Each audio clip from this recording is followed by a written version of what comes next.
কোন মানুষের উপরে তাফসিরে আছে, কোন মানুষের উপরে আল্লাহর দুনিয়াতে সবচেয়ে বড় শাস্তি কি? দুনিয়াতে সবচেয়ে বড় শাস্তি তাকে আত্মপরিচয় ভুলায় দেওয়া। আল্লাহ তাআলা ফাআনসাহুম আনফুসাহুম, এইটা হলো কোন মানুষের প্রতি আল্লাহর সবচেয়ে বড় আযাব, দুনিয়াতে শাস্তি। আল্লাহ বলেন তুমি যদি আমাকে ভুলে যাও, গুনাহ আর নাফরমানিতে লিপ্ত হয়েও, তো আমি একদিন তোমাকে তোমার আত্মপরিচয় ভুলিয়ে দেব। ফাআনসাহুম আনফুসাহুম আই ফাআনসাহুম আখিরাতাহুম, আমি তোমাকে তোমার গন্তব্য মঞ্জিল আখিরাত ভুলায় দেব। ফাআনসাহুম মাসালিহাহুম, কি করলে, কি পথে চললে তোমার কল্যাণ, আমি তা ভুলায় দেব।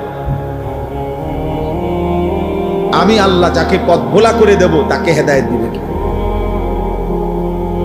নবীজি দোয়া করতেন, আল্লাহুম্মা লা মানিআ লিমা আ'তাইত ওয়া লা মু'তিয়া লিমা মানা'ত।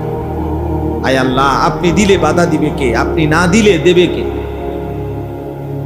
নবীজি দোয়া করতেন, আরে খুতবার মধ্যে বলতেন, মান ইয়াহদিহিল্লাহ ফালা মুদিল্লা লাহু ওয়া মান ইউদ্লিলহু ফালা হাদিয়া লাহু। আমরা বক্তারা, ওয়াইজরা, ইমাম সাহেবরা সবাই ওয়াজ শুরুর আগে খুতবার মধ্যে এটা বলে। অর্থ কি? আল্লাহ যাকে হেদায়েত দেয় তাকে পথভ্রষ্ট কেউ করতে পারবে না। আল্লাহ যাকে গুমরাহ, পথ হারা করে দেয় তাকে কেউ হেদায়েত দিতে পারবে না। এই জন্য নাফরমান, তুমি সেজদা দাও না, নামাজ পড়ো না, আরে বেটা তোর মালিক তোর সেজদা চায় না। আল্লাহ তাআলা যেন বলে, ঠিক আছে বান্দা, আর কয়েকটা জানোয়ারও খায়, তুই জানোয়ারও খা। সেজদাবিহীন তো আমার আরো জানোয়ার আছে, ওই জানোয়ারদের সাথে তুইও একটা জানোয়ার, তো ঠিক আছে বেটা খা।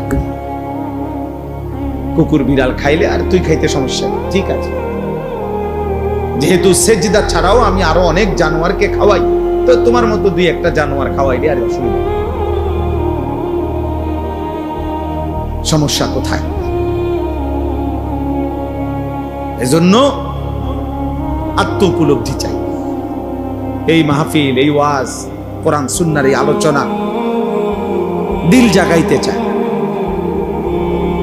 আল্লাহ তাআলা কোরআনুল কারীমের মধ্যে বলছে, নাফরমান মূলত তাদের চোখ অন্ধ না, ওয়ালাকিন তা'মাল কুলুব, তাদের অন্তর অন্ধকার, অন্ধ, তাদের দিল অন্ধ, ভেতরের অন্তর চক্ষু মরে গেছে। গুনাহ, আল্লাহর নাফরমানির ধারাবাহিকতা